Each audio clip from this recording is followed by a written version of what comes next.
आजादी तक और आजादी के बाद भी अगर सबसे सॉफ्ट टारगेट कोई होता है तो वो सनातन धर्म है। वो ब्रिटिशर्स, अंग्रेजों, मुगलिया, इसी प्रकार की उनकी मानसिकता हो गई है। कहीं ना कहीं अंग्रेजों के द्वारा पोषित पल्लवित ये लोग हैं जो अंग्रेजों के, अब कह दे तो उनकी औलादे रह गए हैं। अंग्रेज चले गए, हिंदुस्तान छोड़ के अपनी औलादे छोड़ गए हैं। सनातन धर्म को लेकर तमिलनाडु के मंत्री उदयनिधि स्टालिन के बयानबाजी से अब विरोध बढ़ता जा रहा है।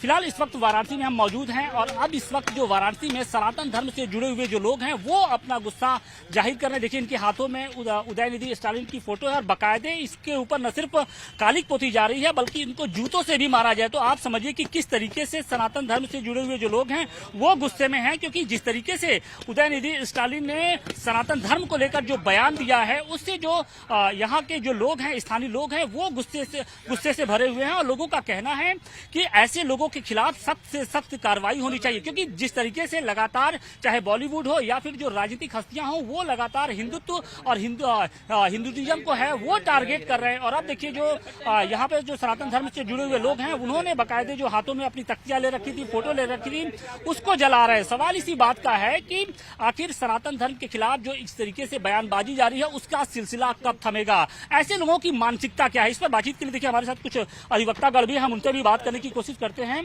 देखिए हमारे पास श्रीपति हैं। श्रीपति, ये बताइए कि आप लोग का गुस्सा क्या है और क्या सनातन धर्म को लेकर अब बयानबाजी एक तरीके से फैशन बनता जा रहा है क्या? क्योंकि अभी तक हम देख रहे थे कि बॉलीवुड के जो अभिनेता हैं, जो डायरेक्टर हैं, वो इस तरीके की चीजें हरकतें करते थे, लेकिन अब जो हमारे जो जनप्रतिनिधि हैं, जो नेता हैं, वो भी इस तरीके की बयानबाजी कर रहे हैं और बाकायदे समाज का जो एक बड़ा वर्ग है उसको एक तरीके से नाराज करने की कोशिश है।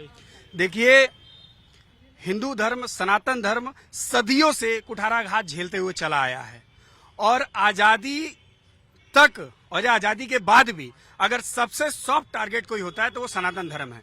कोई भी कुछ भी बोल देता है। अगर देश का, प्रदेश का कोई इतना बड़ा व्यक्ति जिसके परिवार में इतने बड़े बड़े पदों पर रहे हुए, देश के संवैधानिक पदों पर रहे हुए लोग, तो वो रोल मॉडल होते हैं देश के, और उनको देश के बारे में ऊट पटांग बोलना, सनातन धर्म के बारे में ऊट पटांग बोलना, इससे बचना चाहिए। क्योंकि वो कहीं ना कहीं रोल मॉडल होते हैं, उनको सुनने वाले लोग होते हैं। और एक स्टालिन जो मुख्यमंत्री है, उनका बेटा उदयनिधि ये कहता है कि सनातन धर्म मलेरिया, डेंगू जैसी बीमारी है, कोरोना जैसी बीमारी है। इस बात का है कि राहुल गांधी समेत जो तमाम विपक्ष के नेता हैं उन्होंने भी चुप्पी साध रखी है, छोटी छोटी घटनाओं पे प्रतिक्रिया देते हैं, लेकिन जब सनातन धर्म की बात सामने आती है तो उनके मुंह पर एक तरीके से ताला लग जाता है। देखिए, आदरणीय परम पूज्य मोहन भागवत जी ने कहा था कि इस देश को इंडिया कहना बंद करना पड़ेगा, क्योंकि इंडिया वही है जो विदेशी कहते थे, आक्रांता कहते थे। इंडिया में हम लोग अपने आप को वही उस समय का महसूस करते हैं जब ब्रिटिश हम लोगों के ऊपर राज करते थे, अंग्रेज राज करते थे, कहते थे ब्लडी इंडियंस। तो मोहन भागवत जी ने कहा कि इसको भारत कहिए। भारत कहने में जो हमारे अंदर ताकत है, जो ऊर्जा लेती है, उसके लिए सवाल इस बात का है कि इंडिया के जो नेता हैं वो चुप्पी साधे हैं। तो साधेंगे ना, उनकी मानसिकता उसी प्रकार की हो गई है। वो ब्रिटिशर्स, अंग्रेजों, मुगलिया, इसी प्रकार की उनकी मानसिकता हो गई है। इसलिए जो भारतीय है, जो सत्य सनातनी है, वो भारतीय और भारत में विश्वास करने वाला व्यक्ति भारत के किसी धर्म को लेकर के उठपटांग नहीं बोलेगा। सवाल इस बात का है कि अभी 2 दिन पहले ही वहां पे मुंबई में बैठक हुई और उस बैठक के तुरंत बाद इस तरीके की जो बयानबाजी है, क्या साबित करने की कोशिश की जा रही है? मैं बता तो रहा हूँ कि ये कहीं ना कहीं अंग्रेजों के द्वारा पोषित पल्लवित ये लोग हैं जो अंग्रेजों के, अब कह दे तो उनकी औलादे रह गए हैं। अंग्रेज चले गए, हिंदुस्तान छोड़ के अपनी औलादे छोड़ गए हैं, जो किसी न किसी प्रकार से अंग्रेज भी डिवाइड एंड रूल करते थे, ये भी डिवाइड एंड रूल। क्या इनकी मानसिकता क्या है? किस तरीके की ये बयानबाजी देखिए, ये क्या साबित करना चाहते हैं? ये अपना उल्लू सीधा करना चाहते हैं, क्योंकि इनकी पार्टी को हमारे वरिष्ठ नेताओं ने ये कहा था कि एक दिन ऐसा आएगा कि इनके पास एक व्यक्ति राजनीतिक नहीं रह जाएगा। ये उसके आवेश में आकर के और भारतवर्ष के लोगों को, हिंदुत्व को एक खरा चैलेंज दे रहे हैं, जो वाकई निंदनीय है। लगातार हिंदुत्व को लेकर बयानबाजी की जा रही है, सॉफ्ट टारगेट बना दिया गया है हिंदुओं को, संतों को।